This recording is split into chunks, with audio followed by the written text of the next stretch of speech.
Hi everyone. मैं आप लोग को आगे का सुंदरकांड का पाठ सुना रही हूँ और आप लोग मुझे बताओ कि आप लोग को सुंदरकांड का जब पाठ करते हो तो कुछ आत्मिक शांति का अनुभव होता है। मैंने जब भी पाठ किया है ना सुंदरकांड का, तो मुझे बहुत अच्छा लगता है। मन को ऐसे मन तृप्त होता है, करने के बाद लगता है कि भगवान की शरण में है। तो ऐसा फील आप लोगों ने किया है क्या? मुझे ज़रूर बताना आप लोग। और मैं आगे का पाठ आप लोग कंटिन्यू कर रही हूँ। चौपाई है। सादर तेहि आगे करी वानर, चले जहाँ रघुपति करुणा कर। दूरहि ते देखे दो भराता, नयनानंदान के दाता।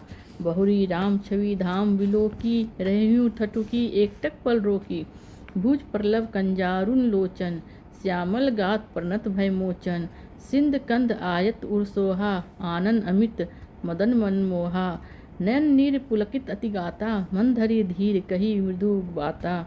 नाथ दशानन कर में भ्राता, निशिचर वंश जन्म सुर त्राता।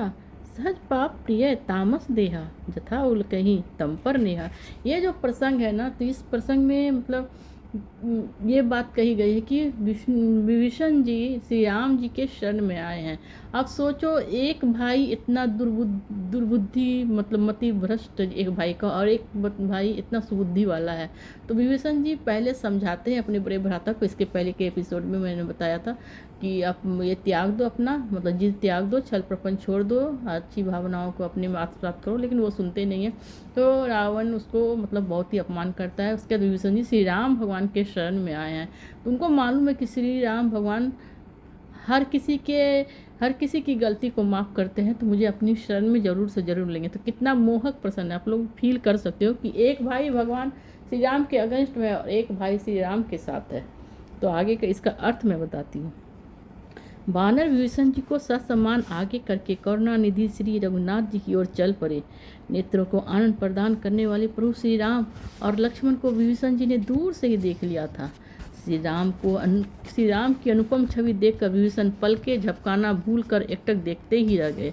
अब सिर्फ इमेजिन कर सकते हो कि श्री राम कितने सुंदर रहे होंगे, कितने मनमोहक रहे होंगे कि विभीषण जी की नज़र ही उनके ऊपर से नहीं हट रही थी। दूर से ही वो देख रहे थे श्री राम की के तेज को, उनके चेहरे के तेज को वो मंत्र मुग्ध हो गए थे।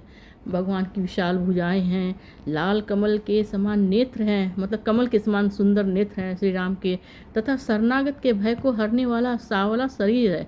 जो भी उनके पास आता है, उनको भगवान गले से लगाते हैं, उनके गलती को, उनकी बुराइयों को माफ़ कर देते हैं। उनके सिंह के समान शक्तिशाली कंधे हैं। इतने भगवान बलशाली हैं। वो दिख रहा है विभीषण को। विशाल वक्षस्थल अत्यंत शोभायमान हो रहा है। असंख्य कामदेवों का मन मोहित करने वाला मुख है। सुंदरता भी उन्होंने असीम पाई है। श्री राम जी के चेहरे पर जो रौनक है, जो सुंदरता है, उसको देख के विभीषण अपने आप में खो गए। वो उनको लगा कितने सुंदर है ये भगवान, कितने इन्होंने किनके शरण में वो आ गए कि अब उनका दुख दूर होने वाला है। प्रभु का सुंदर स्वरूप देखकर विभीषण जी के नेत्र प्रेमाश्रुओं के जल से भर गए और उनका शरीर अत्यंत पुलकित हो गया। जो हम लोग बोलते हैं ना कि रोम रोम पुलकित हो गया, अंदर से उनको ऐसे फील हुआ कि भगवान के शरण में। तो एक अजीब तरह की उनको संतुष्टि फील हुई। धैर्य धरकर विभीषण कोमल स्वर में बोले, तो भी अपने पेशेंस को उन्होंने मन में रखा और पूछा, हे नाथ, मैं दशानन रावण का भाई हूँ। और वो अपना परिचय देते हुए श्री राम भगवान से कहते हैं, हे नाथ, हे मालिक, हे भगवान, मैं रावण का, वही दुष्ट रावण का भाई हूँ। हे सुरत्राता, मैं राक्षस कुल में जन्मा हूँ। मेरी स्थिति ये है कि मैं जन्म लेकिन राक्षस कुल में हो गया हूँ। मेरा शरीर तामसिक है, राक्षस का जैसा है। स्वभाव से ही मुझे पाप प्रिय है, जिस प्रकार उल्लू को अंधकार सहज प्रिय होता है। फिर आगे अपना मनोस्थिति वो व्यक्त कर रहे हैं भगवान श्री राम के सामने। आगे दोहा है, सुनो आप लोग, एकदम ध्यान से सुनना और अपने आप को इसमें फील करना कि कितना सुंदर वो दृश्य रहा होगा जब विभीषण श्री राम जी के शरण में आए होंगे। और सब वानर सेना, अंगद, सुग्रीव सब देख रहे हैं, बजरंग बली हैं, सब हैं, भगवान हनुमान है, सब वो दृश्य को देख रहे हैं, फील कर रहे हैं। तो दोहा है आगे, श्रवण सुजसु सुनी आयु प्रभु, भंजन भव वीर, त्राही त्राही आरती हरण शरण सुखद रघुवीर। इसका मतलब क्या है, सुनो आप लोग। मैं आपकी सुयश की चर्चा सुनकर आया हूँ कि आप जन्म मरण के भय को नष्ट करने वाले हैं। विभीषण जी कहते हैं श्री राम जी से कि आपकी मैंने बहुत चर्चा सुनी है सब लोगों से।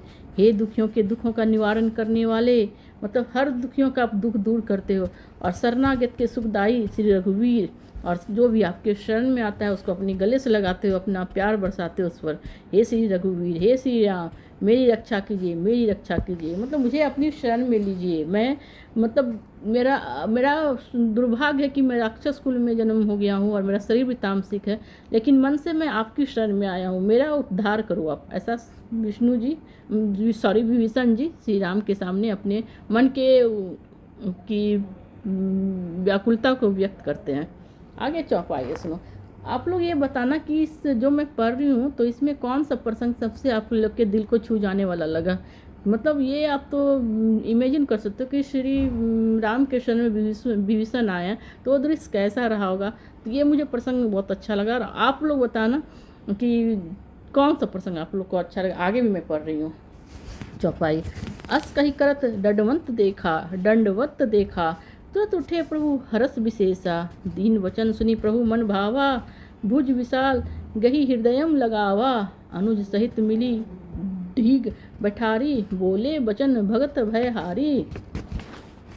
कहू लंकेश सहित परिवारा, कुशल कुठाहर बास तुम्हारा, खल मंडली बसहु दीनू राती, सखा धर्म निवहि के भांति, मैं जाने हूँ तुम्हारी सब रीति, अति नय निपुण न भाव नीति, बरु भल बास नरक करताता, दुष्ट संग जनी देई विधाता, अब पद देखी कुशल रघुराया, जो तुम किन जानी जन दाया। अब इसका भावार्थ मैं आप लोग को समझाती हूँ।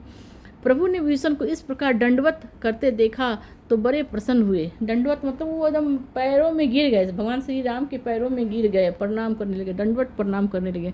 तो प्रभु ने देखा तो बहुत खुश हुए, श्री राम बहुत प्रसन्न हुए।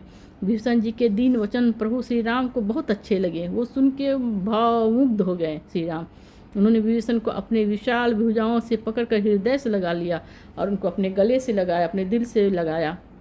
अनुज लक्ष्मण जी से गले मिलने के बाद पास बैठाकर श्री राम जी ने भक्तों को भयमुक्त करने वाले स्वर में कहा, हे लंकेश, मतलब उनको बोला विभीषण जी को श्री राम ने, हे लंकेश, अपनी और अपने परिवार की कुशलता के बारे में कहो। मतलब देखो, प्रभु के शरण में जो आते हैं तो सिर्फ प्रभु उनको ही गले नहीं लगाते, उनके परिवार, उनके सगे संबंधी की भी कुशलता की कामना करते हैं। प्रभु पूछते हैं, श्री राम पूछते हैं कि आपके परिवार का क्या हाल चाल है।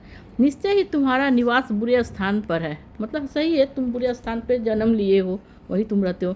तुम दिन रात दुष्ट मंडली में वास करते हो, जहाँ दुष्टों की फौज है, वैसी मंडली के साथ तुमको रहना पड़ता है। हे सखे, हे मित्र, सखे मित्र, तुम्हारे धर्म का निर्वाह किस प्रकार होता है। लेकिन तुम मन से इतने शुद्ध हो, लोग तुम परमार्थकारी हो, तो तुम कैसे निर्वाह करते हो उन लोगों के बीच। मैं तुम्हारे आचरण को अच्छी तरह जानता हूँ, मैं तुम्हारे स्वभाव को पहचानता हूँ। विभीषण को बोलते हैं श्री रामचंद्र जी, तुम बड़े नीति निपुण हो, मतलब तुम संस्कारी हो, तुम नीतियों के अनुसार चलते हो, तुम्हें अनीति कभी भी सुखकर प्रतीत नहीं होती है, तुम अन्याय नहीं करते हो, तुम अन्याय को पसंद नहीं करते हो, मुझे मालूम है। हे तात, नरक में रहना फिर भी अच्छा है, मतलब नरक में आदमी रह सकता है, लेकिन विधाता किसी को दुष्ट का संग न दे, लेकिन दुष्टों के संग रहना बहुत मुश्किल होता है। श्री राम जी विभीषण जी से बोलते हैं। विभीषण जी बोले, रघुनाथ जी, अब आपके चरणों के दर्शन करके कुशलता पूर्वक हूँ। विभीषण जी कहते हैं, सिंपली कहते हैं वो विभीषण जी श्री राम जी से कि अब मैं आपका चरण, मतलब आपके शरण में आ गया हूँ, तो मैं अभी बहुत सकुशल हो गया हूँ, क्योंकि आपने अपना सेवक जानकर मुझ पर अनुकंपा की है, क्योंकि आपने जो प्यार बरसा रहे हो और बरसाया है वो मेरे लिए मतलब अकल्पनीय है। मैं अभी बहुत ही खुश हूँ, अंदर से प्रसन्न हूँ। आगे दोहा है, सुनो। तब लगी कुशल न जीव कहूँ, सपने हूँ मन विश्राम, जब लगी भजत न राम कहूँ, शोक धाम तजी काम। और इसके बाद मैं थोड़ा सा श्री राम का जाप भी करूँगी, वो आप लोग अंत तक बने रहना, पूरा मतलब वॉच करना ये वीडियो को और सुनना पूरा अच्छे से, और आंख बंद करके सुनना तो और भी आपको अच्छा फील होगा। तो आगे इसका मतलब, ये दोहा का मतलब बताती हूँ मैं, दोहा फिर से पढ़ती हूँ एक बार। तब लगी कुशल न जीव कहूँ, सपने हूँ मन विश्राम, जब लगी भजत न राम कहूँ, शोक धाम तजी काम। इसका अर्थ है। सुनो आप लोग, मन से सुनो तो समझ में आएगा, अच्छे दिल लगा के सुनो सुंदरकांड तो बहुत अच्छा लगेगा। आप सोच के मतलब उस दृश्य का जो मैं वर्णन करती हूँ उसको आप फील करो, इमेजिन करो, अपने दिमाग में इमेजिन करो कि क्या दृश्य होता होगा वो। उसका सुनो आगे की। इसका अर्थ वो दोहे का जो मैंने अभी पढ़ा, प्राणी की उस समय तक कुशलता नहीं और स्वप्न में तब तक उसका मन शांत नहीं रह सकता जब तक वह दुखों के भंडार काम वासना का परित्याग करके श्री राम का भजन नहीं करने लगता। मतलब ये सब लोगों के लिए है कि ये प्राणी कोई भी मतलब जीवित प्राणी है तो भगवान की शरण में आता है तभी उसके मन को शांति मिलती है, न तो वह और उसके दुखों का नाश होता है, न तो वो अपने काम वासना में अपनी इच्छाओं में बेकार की इच्छाओं में लीन रहता है। तो सब लोग को भगवान श्री राम जी के शरण में जाना चाहिए, भगवान के शरण में जाना चाहिए और वो शरणागत को कभी भी निराश नहीं करते, जो उनकी शरण में आता है भगवान को गले लगाते हैं। तो मुझे उम्मीद है कि आप लोग को ये पसंद आया हो ये प्रसंग, मतलब मैंने जो आज पढ़ा। तो आप लोग बताना कि कौन से पार्ट को आपने ज़्यादा एंजॉय किया और फील किया और कौन सा पार्ट अच्छा लगा। और इसको पूरा सुनना, इसको पढ़ने से सुनने से आपके जीवन में जो आने वाली विघ्न बाधाएँ हैं, आपके जीवन में जितनी भी मुश्किलें हैं वो दूर होती है। और शनि महाराज और श्री हनुमान जी तो प्रसन्न होते ही होते हैं। तो जय श्री राम, जय श्री राम। और अभी मैं थोड़ा सा श्री राम का जाप करती हूँ। सीताराम सीताराम सीताराम कहिए, जाहि विधि राखे राम ताहि विधि रहिए। राम राम राम राम राम राम कहिए, जाहि विधि राखे राम ताहि विधि रहिए। सीताराम सीताराम सीताराम कहिए, जाहि विधि राखे राम ताहि विधि रहिए। जय श्री राम, जय बजरंगबली। और मैं आप लोग को ये बताती हूँ किसके आगे का भी एपिसोड आने वाला है, आप लोग ज़रूर से ज़रूर सुनना पूरा। और मैं और बजरंगबली के भी भजन लाऊंगी आप लोग को अपनी आवाज़ में सुनाऊंगी, बजरंगबली के भी भजन सुनाऊंगी। तो आप उम्मीद है आप लोगों ने ये एंजॉय किया होगा। और अगर पसंद आए तो आप लोग ज़रूर से ज़रूर लाइक कर दो, सब्सक्राइब कर दो और शेयर कर दो ज़्यादा से ज़्यादा।